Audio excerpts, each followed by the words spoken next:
Hello friends, welcome to my YouTube channel. आज जो हम टॉपिक डिस्कस करने जा रहे हैं वो है हमारा बेटा क्लास 10th का टॉपिक, जो कि लाइफ प्रोसेसेस चैप्टर नंबर 6 से नेक्स्ट हमारा जो टॉपिक है chapter number 7 control and coordination. तो आइए स्टार्ट करते हैं हमारा next topic control and coordination. अब यहाँ पर कंट्रोल एंड कोऑर्डिनेशन, जैसा कि नाम से ही पता है कि किसी चीज का, किसी फंक्शन का, किसी प्रोसेस का क्या होना है, कंट्रोल भी और उसको कोऑर्डिनेटेड वे में करवाना है। बट यहाँ पर क्या हो रहा है, हमारी बॉडी के जितने भी फंक्शंस हैं वो किस तरीके से होंगे, कैसे कंट्रोल होंगे, यानी कब कौन सा सिस्टम हमारी बॉडी का क्या काम करने वाला है, ये सब जो है हम इस चैप्टर में पढ़ेंगे। ठीक है, तो इसमें हमने जानना है कि कैसे हमारी बॉडी फंक्शंस जो है वो रेगुलेट होते हैं, किस टाइम पर किस सिस्टम को काम करना है, कोऑर्डिनेटेड वे में हमारी बॉडी कैसे काम करती है, हमारी बॉडी का होम्योस्टैसिस कैसे मेंटेन होता है या उसकी प्रॉपर फंक्शनिंग कैसे चलती। ठीक है, यानी मेनली हमने यहाँ पर किसकी बात करनी है, कंट्रोल की बात करनी है। ठीक है, वो किसके थ्रू होगा, हमें मोटा मोटा पता ही है कि किसके थ्रू होता है, नर्वस सिस्टम के थ्रू। ठीक है, तो नर्वस सिस्टम भी पढ़ना है हमें, पर नर्वस सिस्टम के अलावा यहाँ पर एंडोक्राइन सिस्टम भी हम इस चैप्टर में पढ़ेंगे। ठीक है, दोनों ही हमारी बॉडी में कंट्रोल एंड कोऑर्डिनेशन के लिए बहुत इंपॉर्टेंट होते हैं। तो चलिए आइए स्टार्ट करते हैं। पहले थोड़ा सा बता देती हूँ, नर्वस सिस्टम हमने, क्योंकि इसमें पढ़ना है, इस वीडियो में नहीं पढ़ना है लेकिन हमें इस चैप्टर में ये पढ़ना है। नर्वस सिस्टम में ब्रेन, स्पाइनल कॉर्ड होती है और बहुत सारे न्यूरॉन्स, ये सब मिलकर काम करते हैं। नेक्स्ट वीडियो में हम ब्रेन की बात करेंगे। ठीक है, अभी हम बात कर लेते हैं नर्वस सिस्टम काम करता क्या है। तो बेटा, नर्वस सिस्टम जो है हमारे इन्वायरमेंट से चीजें रिसीव करता है, चीजें मीन्स इंफॉर्मेशन रिसीव करता है। उस इंफॉर्मेशन को हमारे ब्रेन में जब चला जाएगा तो उसके बाद देखा जाएगा इस इंफॉर्मेशन से क्या इनकोड किया उसको। ठीक है, उसका जो भी इंफॉर्मेशन का जो मीनिंग है उससे क्या रिस्पॉन्स देना है, वो सब, यानी इंफॉर्मेशन रिसीव करना इन्वायरमेंट से भी। हमारे जितने सेंस ऑर्गन हैं उन सबसे इंफॉर्मेशन रिसीव करने के बाद उसके अकॉर्डिंग जो भी रिस्पॉन्स देना है, और रिस्पॉन्स कौन देता है। फॉर एग्जाम्पल, अगर हमारा हाथ कहीं गर्म चीज पर लग जाता है तो दैट इज द स्टिमुलस। ये कोई स्टिमुलाई आई है जिसने कोई पर्टिकुलर चेन ऑफ एक्शन को इनिशिएट कर दिया है। तो ये जो स्टिमुलाई आई है, जैसे मेरा हाथ मान लो गर्म चीज पर पड़ गया, या मैंने कोई चीज देख ली, कोई डरावनी चीज देख ली, ये सब क्या होते हैं बेटा, स्टिमुलस होते हैं। स्टिमुलस यानी ये वो चीज होती है जो हमें किसी पर्टिकुलर काम को करने के लिए स्टिमुलेट करती है। ठीक है, स्टिमुलस, और उसके लिए हमें क्या करना पड़ता है, रिस्पॉन्स देना पड़ता है। तो स्टिमुलाई का रिस्पॉन्स दिया जाता है नर्वस सिस्टम के। ठीक है, किस तरह का स्टिमुलस है, अगर गर्म चीज पर हाथ पड़ा है तो हमें हाथ पीछे हटाना पड़ेगा, उसके लिए हमारी मसल्स काम करेगी। ठीक है, तो उसके अकॉर्डिंग जो है हमारा रिस्पॉन्स होगा, जैसी हमारी स्टिमुलस है। अब जैसे मैंने यहाँ पर बोला तुम लोगों से कि हमारे नर्वस सिस्टम का काम होता है to receive information from environment and from various body part, यही है। ठीक है, अब इन्वायरमेंट से लिया और बॉडी पार्ट से लिया और उसके अकॉर्डिंगली काम किया, बट इन्वायरमेंट और बॉडी पार्ट से रिसीव करने के लिए हमारे पास क्या है, सेंस ऑर्गन है, वी हैव सेंस ऑर्गन। तो सेंस ऑर्गन के पास ऐसा क्या होता है जो कि इंफॉर्मेशन को रिसीव करने में बहुत ही इंपॉर्टेंट होता है। तो आइए हम बात करते हैं बेटा, नेक्स्ट हमारा जो टॉपिक है विच इज रिसेप्टर्स। अब यहाँ पर हम रिसेप्टर्स की बात करेंगे, जो कि न्यूरॉन्स यानी नर्व सेल्स के ही ऊपर होते हैं। हमारे न्यूरॉन्स होते हैं, हमारी बॉडी के हर सेल के पास, हर पार्ट में न्यूरॉन्स होते हैं, और उसी की स्पेशलाइज्ड टिप जो होती है जो किसी पर्टिकुलर चीज को रिसीव कर ले, वो रिसेप्टर होते हैं, यानी अलग टाइप की सेल्स होती हैं। अब हमारी बॉडी में जिस तरह का सेंस ऑर्गन होगा वहां पर उस तरह के रिसेप्टर प्रेजेंट होंगे। तो ये जो फ्लो चार्ट दिया हुआ है, ये वाला जो फ्लो चार्ट दिया हुआ है, अब इसमें हमने अलग अलग रिसेप्टर्स की बात की हुई। अब अलग अलग रिसेप्टर क्या है हमारा, जैसे फर्स्ट रिसेप्टर है फोनो रिसेप्टर। फोनो यानी बेटा फोन से ही पता चल जाएगा, फोन रिसेप्टर यानी हमारे कान के अंदर होते हैं, और ये हमारी हियरिंग के लिए इंपॉर्टेंट होते हैं। ठीक है, बैलेंस के लिए भी हमारी बॉडी के इंपॉर्टेंट होते हैं, क्योंकि कान जो है हमारी बॉडी का, उसके अंदर जो फ्लूइड होता है वो हम पढ़ेंगे डिटेल में हमारा बाद में, वो हमारी बॉडी के बैलेंसिंग के लिए बहुत इंपॉर्टेंट होता है। हमारे ईयर का ना बेटा, सुनने के अलावा हमारी बॉडी का बैलेंस बनाने में बहुत इंपॉर्टेंट रोल होता है। ठीक है, ये फोनो रिसेप्टर हो गया। सेकंड आता है हमारा फोटो रिसेप्टर। फोटो रिसेप्टर यानी कि आंख से रिलेटेड है ये। ठीक है, आंख से रिलेटेड यानी आईज में प्रेजेंट है, और जितनी भी देखने वाली विजुअल स्टिमुलस हैं, ये सब स्टिमुलस को रिसीव करेंगे रिसेप्टर। विजुअल जो स्टिमुलस है उसको हम कहेंगे, रिसीव करने वाले रिसेप्टर को फोटो रिसेप्टर। देन हमें पता है हमारी जो स्किन है उसके ऊपर थर्मो रिसेप्टर, बेटा थर्मो का मतलब हम समझ जाएंगे आराम से कि वो किस वजह से है, टेम्परेचर का मेनली होगा, बाकी टच भी हो सकता है, दर्द भी हमें स्किन पे होता है, तो ये सारे रिसेप्टर जो है वो स्किन के ऊपर प्रेजेंट होगा, थर्मो रिसेप्टर। फिर आ जाता है हमारा ओल्फैक्टरी रिसेप्टर्स, बेटा ये हमारी नाक में प्रेजेंट होते हैं, और जो भी स्मेल का स्टिमुलस होता है, कोई खुशबू आती है हमें पता चल जाता है किस चीज की खुशबू है, या कोई भी स्मेल भी होती है तो हमें पता चल जाता है वो किस वजह से होता है, क्योंकि हमारे नाक के अंदर जो है ओल्फैक्टरी रिसेप्टर्स प्रेजेंट है। और लास्ट जो है हमारी टंग के ऊपर प्रेजेंट होते हैं गस्टेटरी रिसेप्टर, जो हमारी टंग के ऊपर प्रेजेंट होंगे और हमारे टेस्ट के डिटेक्शन के लिए बहुत ही ज्यादा इंपॉर्टेंट है। यानी सारे रिसेप्टर्स जो हैं पांचों के नाम हमें पता होने चाहिए, ठीक है, ये 1 मार्क क्वेश्चन में आ सकता है। अब हमने इसके बाद जो नेक्स्ट टॉपिक डिस्कस करना है, ये तो सबने पहले भी पढ़ा हुआ होगा, इन क्लास 8 हमने न्यूरॉन का स्ट्रक्चर देखना है, ठीक है। 9th क्लास में भी नर्वस टिश्यू का थोड़ा सा पार्ट दिया हुआ है टिश्यू चैप्टर में, वहां पर भी हमने न्यूरॉन्स की बात की हुई होगी, ठीक है। अब न्यूरॉन्स जो है वो क्या होता है, न्यूरॉन्स जो है नर्वस सिस्टम की सेल है, सबसे इकलौती ये सेल है जो हमारी बॉडी की सबसे लंबी सेल है, और इसका जो स्ट्रक्चर है वो हम यहाँ पर ब्रीफली क्या करेंगे, अब पढ़ लेते हैं। न्यूरॉन क्या है बेटा, सेल है ऑफ नर्वस सिस्टम। अब न्यूरॉन की बात कर लेते हैं, ठीक है। न्यूरॉन में क्या है, अलग अलग पार्ट हैं, और किस पार्ट का क्या काम है यहाँ पर इतना इंपॉर्टेंट है।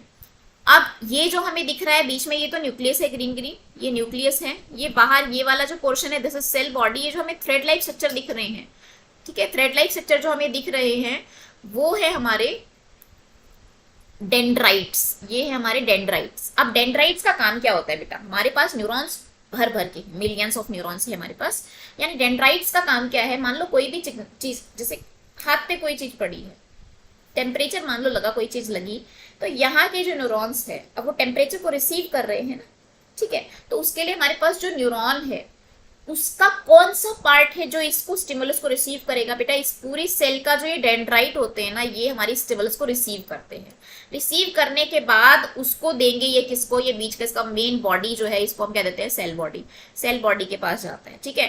देन हमको यहाँ पर ये बीच में क्या दिख रहा है, ये थ्रेड लाइक स्ट्रक्चर दिख रहा है, ये थ्रेड लाइक स्ट्रक्चर ऐसे, इसमें ये सेल्स बनी हुई है, ठीक है, ये सेल्स बीच में है, ये जो होता है इसको हम कहते हैं एक्सॉन।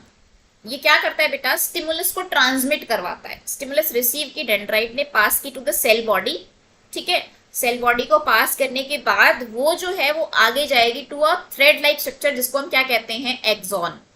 एक्सॉन के ऊपर क्या होता है, शीथ प्रोटीनेशियस शीथ प्रेजेंट होती है तो हम कह देते हैं माइलिनेटेड एक्सॉन है, ठीक है। अगर नहीं होती है तो हम कह देते हैं नॉन माइलिनेटेड है। ये माइलिन शीथ होती है जो एक प्रोटीन की कवरिंग होती है, ठीक है, ये जो बाहर की कवरिंग दिखा रखी है ये माइलिन शीथ, अंदर जो है स्क्वान सेल, तो ये जो है ये एक्सॉन हो गया। एक्सॉन के बाद यहाँ पर लास्ट में ये एक्सॉन के बाद अगेन ये किस तरह से थ्रेड लाइक चीज दिख रही है, और यहाँ पर ऐसे ऐसे करके अगर हम देखें इसको तो ये जो है, ये जो चीज है बेटा, ये जो चीज है ये है हमारी क्या, एक्सॉन टर्मिनल। स्टार्टिंग करी डेंड्राइट से to the cell body to axon, कहाँ पर आ गया हमारा स्टिमुलस, एक्सॉन टर्मिनल पर। अब यहाँ से जो है वो स्टिमुलस एक ही न्यूरॉन थोड़ी यहाँ से लेके ब्रेन तक जाएगा, बहुत सारे न्यूरॉन होते हैं, बहुत सारे न्यूरॉन्स एक के बाद एक के बाद एक लगे होते हैं। वो जो है एक न्यूरॉन के डेंड्राइट से कोई चीज आई एक्सॉन, एक्सॉन टर्मिनल, देन उसके बाद वो कहाँ जाएगी, नेक्स्ट न्यूरॉन। तो इस तरीके से जो हमारी इंफॉर्मेशन है वो क्या है, चलती रहती है। ये जो है एक्सॉन के अंदर ये 2 स्क्वान सेल्स है, उसके बीच में ये जो गैप होता है इसको कहते हैं नोड ऑफ रेनवियर, ठीक है। नेक्स्ट जो है हम बात कर रहे हैं कि कैसे इंफॉर्मेशन जा रही है। तो अगर हम कहें कि इंफॉर्मेशन डेंड्राइट ने रिसीव की, बनना है क्वेश्चन आता है कि न्यूरॉन को कौन सा पार्ट जो है वो स्टिमुलस को रिसीव करता है, देन आगे ट्रांसमिट करने का काम होता है एक्सॉन का, देन एक्सॉन टर्मिनल पर पहुंच जाता है। उसके बाद ये अनदर इंपॉर्टेंट जो चीज आ गई है बेटा, ये साइनेप्स है।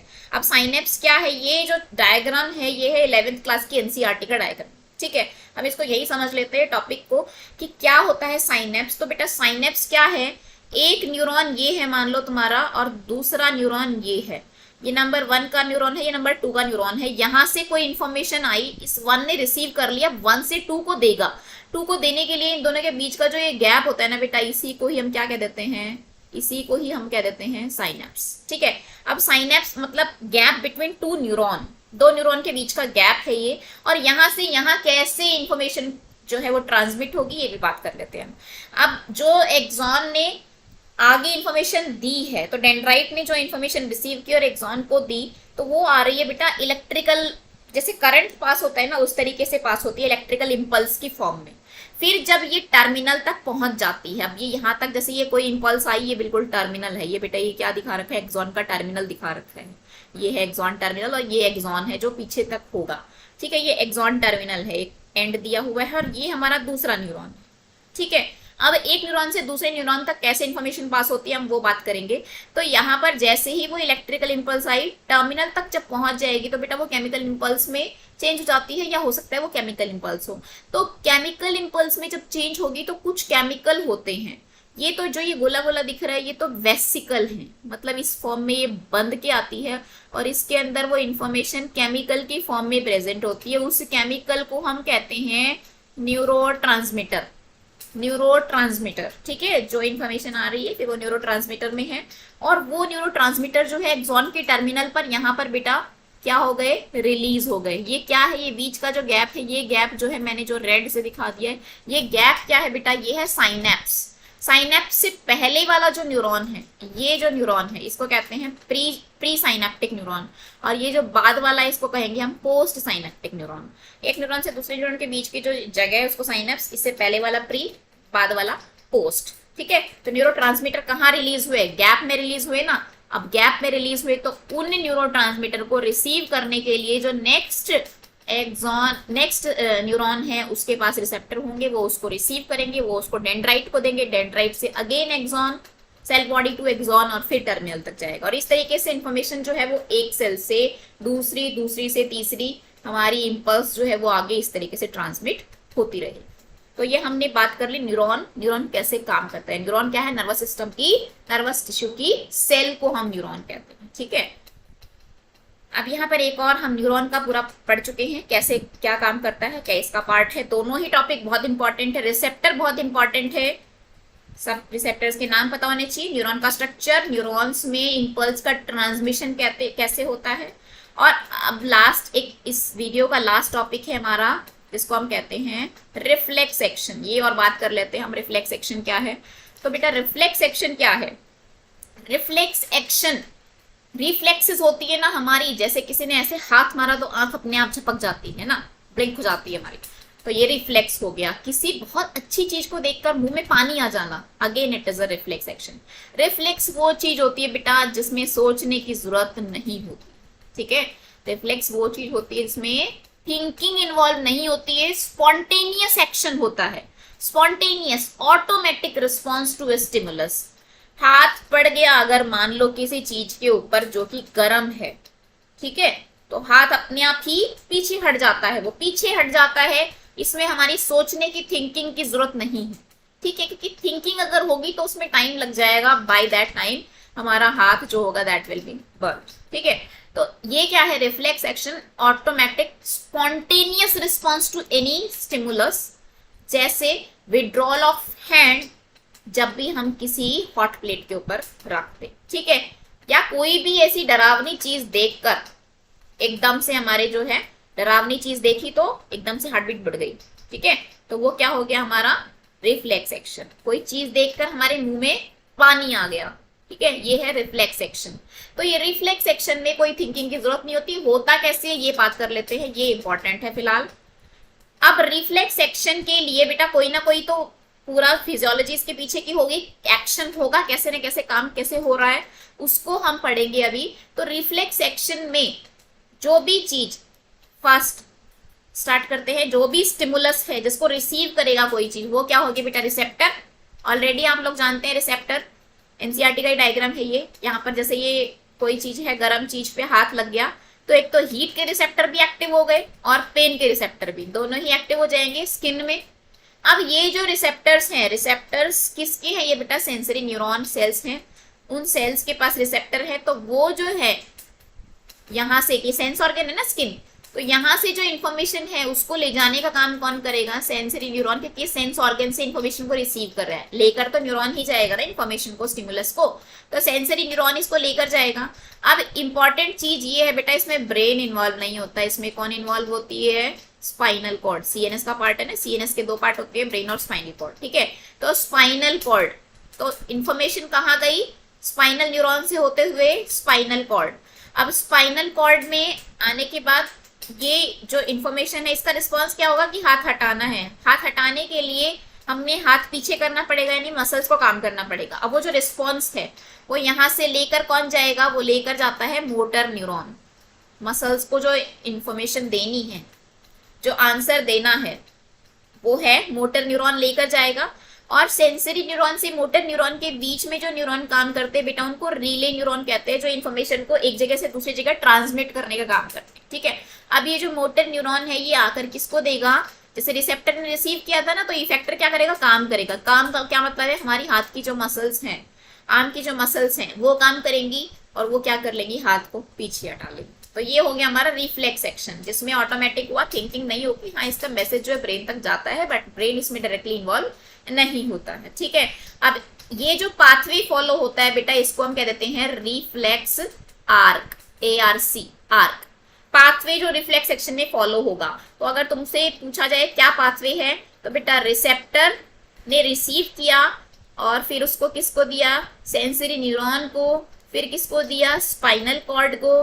बीच में तुम्हारा रिले न्यूरॉन भी होता है और वहां से जो है वो इंफॉर्मेशन किसको जाएगी, मोटर न्यूरॉन को, और मोटर न्यूरॉन से किसके पास जाएगी, इफेक्टर के पास, और इफेक्टर से अगेन जो है वो रिस्पॉन्स आ जाएगा।